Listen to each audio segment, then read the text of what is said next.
Good morning friends. Active પેસિવમાં આગળ વધી આપણે પ્રશ્નાર્થ વાક્યને આજે વાત કરીશું. તો વિદ્યાર્થી મિત્રો ખાસ ધ્યાનમાં રાખજો. પ્રશ્નાર્થ વાક્ય આવે તે શું કરવું વગેરે જોઈએ આપણે.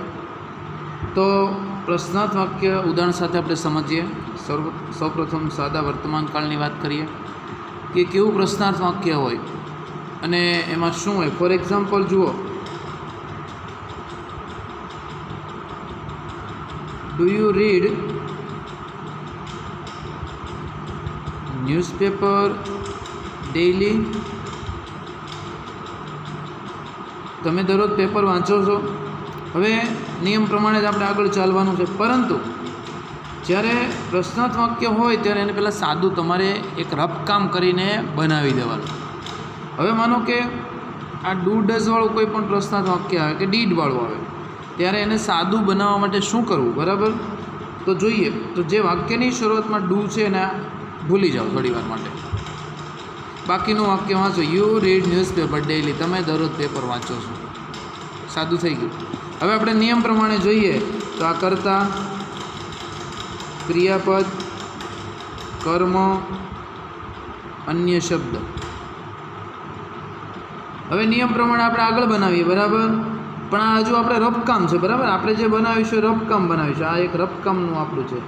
એટલે પરીક્ષામાં તમારે આવું અંદર લખવાનું નથી, પણ તમે તમારા જવાબ પેપરના છેલ્લા પાના ઉપર આવું પેન્સિલથી રફકામ કરી શકો, બરાબર? તો આનું આપણે બનાવીએ તો શું થાય? ન્યૂઝપેપર, પહેલાં કર્મ આવશે, બરાબર? તો ન્યૂઝપેપર, પછી આપણને ડેઇલી. હવે ડેઇલી ન હોય તો પણ એ યાદ રાખવું છે કે ડુ ડઝ વાક્યની શરૂઆતમાં હોય એટલે વર્તમાન કાળ હોય, એટલે આપણે એમ જ આ કોઈ પણ એક મૂકવાનું. તો ન્યૂઝપેપર ઇઝ રીડનો V3 રીડ બાય યુ, બરાબર? અને ડેઇલી, આવું વાક્ય બન્યું. હવે આ આપણું રફ વાક્ય હતું.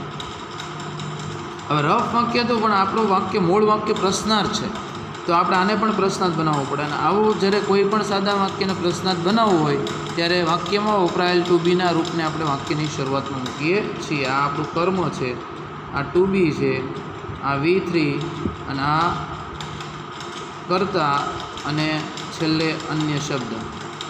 હવે પ્રશ્નાર્થ બનાવવા માટે જે આપણું જવાબ બનશે તો વાક્યની શરૂઆતમાં આપણે શું લઈશું? Is newspaper read by you daily? Question mark. એટલે આપણું મૂળ વાક્ય હતું, આ એનો જવાબ થયો આ, બરાબર? તો આ જ પ્રમાણે જ્યારે વાક્યની શરૂઆતમાં ડુ ડઝ કે ડીડ હોય ત્યારે તમે એને ભૂલી જઈ અને એને સાદું વાક્ય બનાવી શકો છો. પેસિવ વોઇસમાં ડુ ડઝ ડીડ આવતું નથી. એ ડુ ડઝ એ વર્તમાન કાળની ઓળખ છે. એટલે ડુ ડઝ હોય ત્યારે તમારે એમિઝાર મૂકવાનું, અને ડીડ હોય ત્યારે તમારે વોઝવેર મૂકવાનું. ડીડનું એક ઉદાહરણ છે, જુઓ.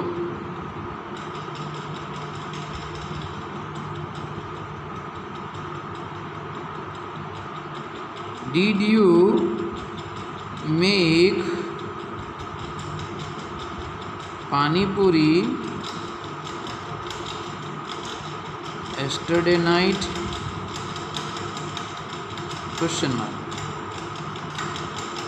હવે આ આપણું ડીડને થોડી વાર માટે ભૂલી જાઓ એટલે તમારું સાદું વાક્ય બની ગયું.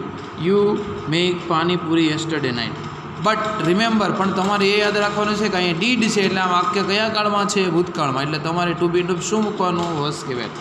હવે આપણે નિયમ પ્રમાણે જોઈએ તો કર્તા, ક્રિયાપદ, કર્મ, અન્ય શબ્દ. હવે આ જે વાક્ય છે એનું આપણે અત્યારે રફ કામ કરીશું, બરાબર? તો આનું બનાવીશું તો આપણે શું બનશે? Panipuri was made by you yesterday night. આવું એક વાક્ય બન્યું. હવે આ રફ કામ છે. ખરેખર ઓરિજિનલ આપણે બનાવવાનું છે પ્રશ્નાર્થ. તો આ ટુ બીના રૂપમાંથી આ કર્મ, આ ટુ બી, આ V3, અને આ કર્તા, અને અન્ય શબ્દ. હવે આપણે પહેલાં શું મૂકીશું? તો પહેલાં આપણે વોઝ મૂકીશું. was panipuri made by you yesterday night. સમજ પડી વિદ્યાર્થી મિત્રો? ક્વેશ્ચનમાં એક્ટિવમાં પ્રશ્નાર્થ હોય તો પેસિવમાં પણ પ્રશ્નાર્થ ચિહ્ન આવે. તો આ થઈ તમારી પ્રશ્નાર્થની પેસિવ વોઇસ. હવે આ સિવાયના શેલ, વિલ, હેવ, હેઝ અને મોડેલ ઓક્ઝિલરીવાળા પ્રશ્ન વાક્ય હોય ત્યારે શું કરવું એની આપણે વાત જોઈ લઈએ. ફોર એક્ઝામ્પલ, હેવ હેઝ બેમાંથી એક ઉદાહરણ જોઈએ.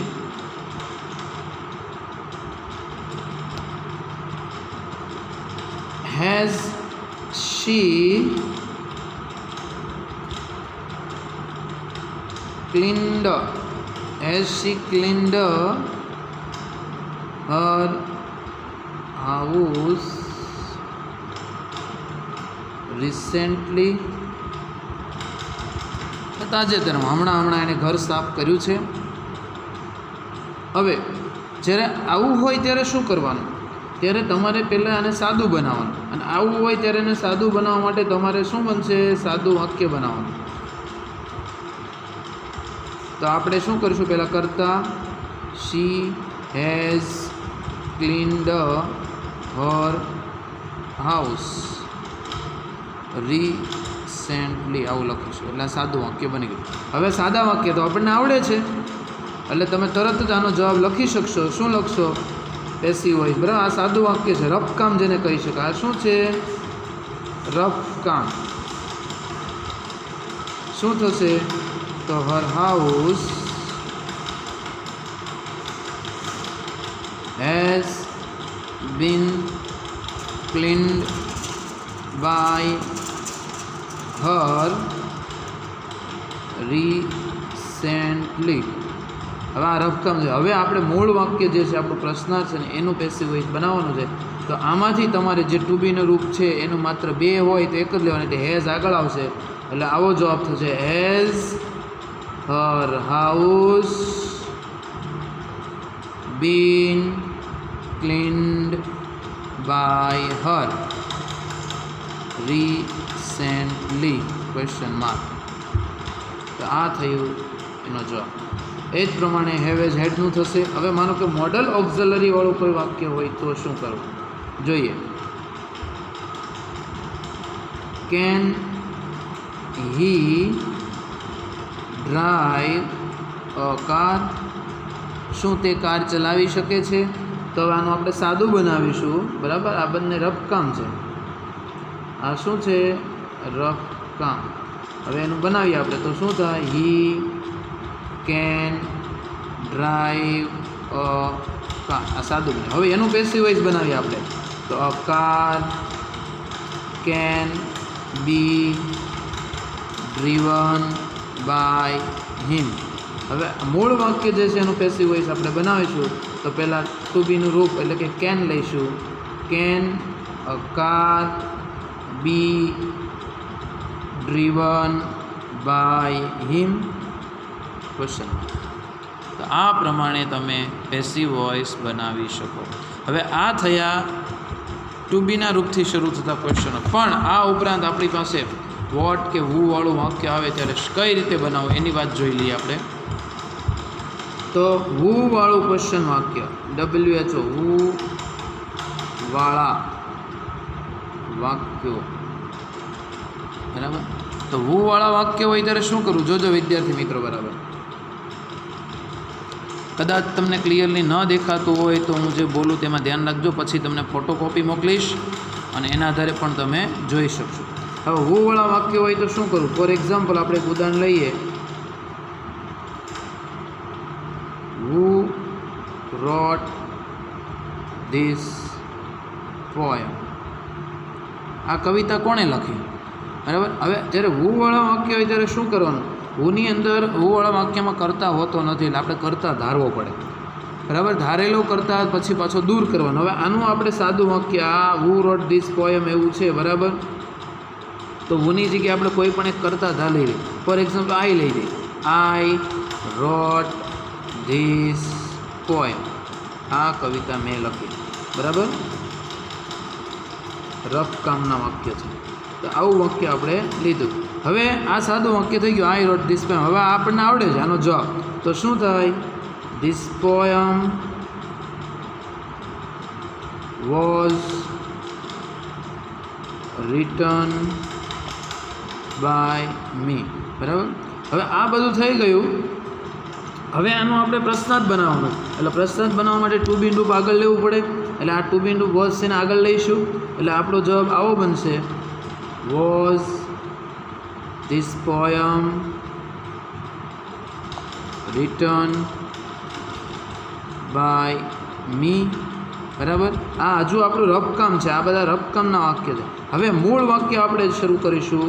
હુ વાળું હોય ત્યારે શું કરવું? તો હુ વાળું હોય એટલે પહેલાં આપણે શું મૂકવાનું? બાય હુમ મૂકી દેવાનું. બાય હુમ મૂક્યા પછી હવે જ્યારે આ જે સાદા વાક્યનું પ્રશ્નાર્થ બનાવ્યું એ પણ તમે સીધું લખી શકો. By whom was this poem written. અને ધારેલો જે કરતા છે એને દૂર કરી દેવાનો છે અને ક્વેશ્ચન માર્ક મૂકી દેવાનો. By whom was this poem return.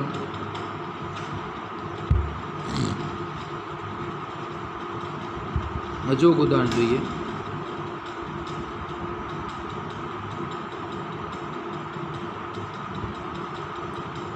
Who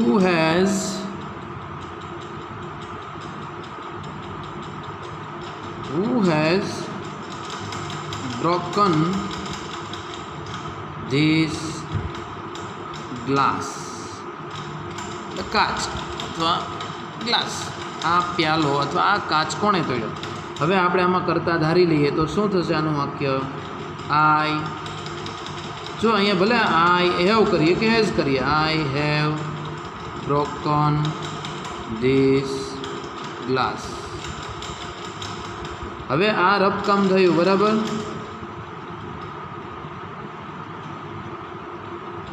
હવે આનો જવાબ તમને તરત જ આવડશે.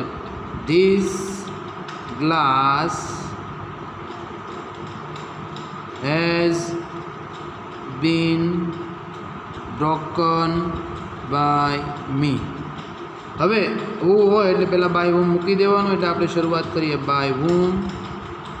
પછી આનું પ્રશ્નાર્થ વાક્ય બનાવવા માટે આપણે હેઝ આગળ લઈશું. Has this glass been broken. એક સ્ટેપ આપણે ઘટાડ્યું છે. બરાબર. આના બાય મી છે દૂર થશે ક્વેશ્ચન માર્ક. આ પ્રમાણે પણ તમે બનાવી શકો. કોઈ પણ હુવાળો વાક્ય હોય એમાં કરતા ધારી અને તમારે કર્તાને ફરીથી દૂર કરી દેવાનો, સાદું વાક્ય બનાવવાનું, ટુ બીના રૂપને આગળ લઈ અને નિયમ પ્રમાણે આગળ વધો. હવે આ ઉપરાંત આપણી પાસે વોટવાળા વાક્ય આવે.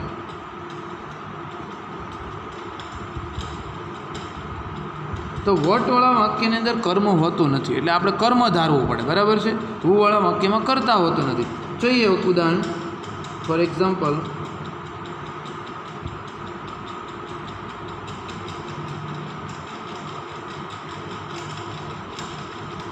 what did she eat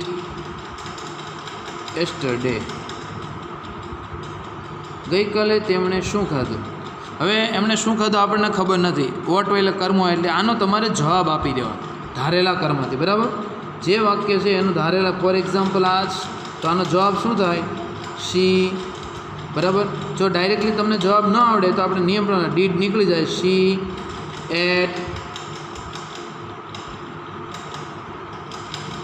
panipuri yesterday. આ સાદું વાક્ય બની ગયું. તેમણે ગઈકાલે પાણીપુરી ખાધી. બરાબર. આ જવાબ આપ્યો. આ રફકામ છે આપણું. શું છે? રફકામ. હવે આનો તમને તરત જ જવાબ આવડશે. શું આવડશે? તો પાણીપુરી ભૂતકાળ છે. Was eaten by her yesterday. આપણે લખી દીધું. હવે આ આપણા બંને રફકામ હતા. હવે મૂળ વાક્ય જોઈએ. વોટમાં કર્મ તો હોતો નથી તો આપણે કર્મ ધાર્યું હતું પાણીપુરી, તો એને દૂર કરી દો અને સીધું વાક્ય લખી દો. વોટ મૂકી દો. પહેલાં વાક્યની શરૂઆતમાં શું મૂકી દેવાનું? વોટ. ધારેલો કર્મ દૂર કરી દેવાનું, એની જગ્યાએ વોટ મૂકી દેવાનું અને મૂકી દેવાનું આખું વાક્ય. What was eaten by her yesterday. ધારેલો કર્મ દૂર કરી અને ત્યાં વોટ મૂકી દેવાનું. બરાબર. જોઈએ હજુ એક ઉદાહરણ વોટનું.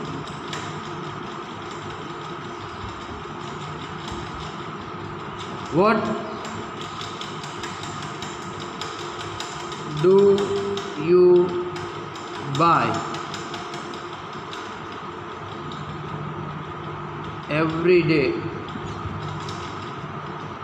from the market. દરરોજ માર્કેટમાંથી તમે શું ખરીદો છો? બરાબર. હવે એનો જવાબ આપણે ગમે તે ખરીદતા આપણે એમ લખીએ કે ભાઈ હું ફ્રૂટ્સ ખરીદું છું. બરાબર. તો આનો જવાબ આપી દેવાનો ધારેલા કર્મથી. શું થશે? તો યુથી પ્રશ્ન પૂછ્યો તો આપણે યુથી જવાબ આપવાનો. You buy fruits every day from the market. જે લખવું હોય તે ધારેલો કર્મ ધારવાનું છે, એમાં કંઈ જરૂર નથી. હવે આનું તમારે પેસિવ વોઇસ બનાવવાનું છે. આ ધારેલું છે. બરાબર. રફ કામ તો યુ.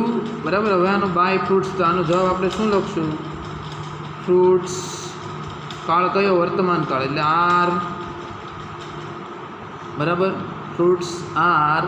હવે જ્યારે અહીંયા બહુવચન આપણે ધાર્યું છે. બરાબર. એટલે આપણે આર મૂક્યું છે. ફ્રૂટ્સ આર બીઓયુ છે bought by you from the market. હવે આપણે મૂળ વાક્ય જે છે એને બનાવીશું. તો પહેલાં વાક્યની શરૂઆતમાં શું મૂકીશું? વોટ. આ ફ્રૂટ્સ ધારેલા કર્મને દૂર કરીશું. હવે તો અહીંયા ધારેલું કર્મ આપણે ગમે તે એક વચન કે બહુવચન, પણ મોટે ભાગે આપણે એક વચન ધારવાનું છે. એટલે એક વચન અહીંયા ધારીએ તો અહીંયા શું આવે? ઇઝ આવે. એટલા માટે આપણે ઇઝ લખીશું. બરાબર. અહીંયા તો what is bought by are પણ હોય છે by you from the market. Question. તો આ તમારું પેસિવ વોઇસ થઈ ગયું. તો આ પ્રમાણે વોટવાળા વાક્યને પણ તમે પેસિવ વોઇસ બનાવી શકો. તો અહીં વિદ્યાર્થી મિત્રો પ્રશ્નાર્થ વાક્યની વાત પૂરી થાય છે અને આ સાથે મોટાભાગનું પેસિવ વોઇસની વાત પૂરી થાય. બીજું કે પરીક્ષામાં તમને સિંગલ સેન્ટેન્સ પૂછાતા નથી. આખો એક 3 વાક્યને જોડીને પેરેગ્રાફ હોય. હવે એ પેરેગ્રાફ હોય તો તમારે ચિંતા કરવાની જરૂર નથી. વાક્ય બધા જોડેલા હોય છે, એટલે કે સળંગ લખેલા હોય છે. પણ યાદ રાખજો કે ઘણીવાર એવું બને કે ત્રણેય વાક્યો સરખા કાળમાં હોતા નથી. ઘણીવાર ગ્રામરમાં મોટાભાગના ઉદાહરણો એવા આપેલા છે જેમાં સરખા કાળ હોય. એટલે આપણે એવું સમજીએ કે પહેલું વાક્ય ભૂતકાળમાં એટલે બાકીના 2 ભૂતકાળમાં, પણ એવું હોતું નથી. આપણે થોડોક આપણા બુદ્ધિનો ઉપયોગ કરવાનો છે અને એ વાક્યને કાળને ઓળખીને જ આગળ વધવાનું છે. એ ત્રણેય વાક્ય લખી દેવાના છે. પછી એમાં કોઈ પ્રશ્નાર્થ પણ હોય, કોઈ નેગેટિવ પણ હોઈ શકે. બરાબર. બીજી વાત કે ઘણીવાર આવા વાક્યની વચ્ચે બટ, બરાબર, કે વાક્યની શરૂઆતમાં કે અંતે કે વચ્ચે બટ, બીકોઝ, એન્ડ વગેરે જેવા શબ્દો હોય. વાક્યની શરૂઆતમાં વેન હોય તો જે શબ્દ જ્યાં હોય ત્યાંનો ત્યાં મૂકી દેવાનો છે. આપણે એમાં કોઈ છેડછાડ કરવા નથી. આપણે મૂળ વાક્યને જોવાનું છે, કર્તા, ક્રિયાપદ અને કર્મ, અને એને જ માત્ર ફેરફાર કરવાનો છે. અસ્તુ. જય હિન્દ, જય ભારત. વિદ્યાર્થી મિત્રો, આ પેસિવ વોઇસના તમામ જે આપણે ત્રીજો ભાગ આજે પ્રશ્નાર્થ વાક્ય જોયા, તો ત્રણેયનું હું ફોટોકોપી PDF મોકલીશ, એટલે જેથી તમે સારી રીતે એને પેસિવ વોઇસને તમારી ગ્રામરની બુકમાં લખી શકો.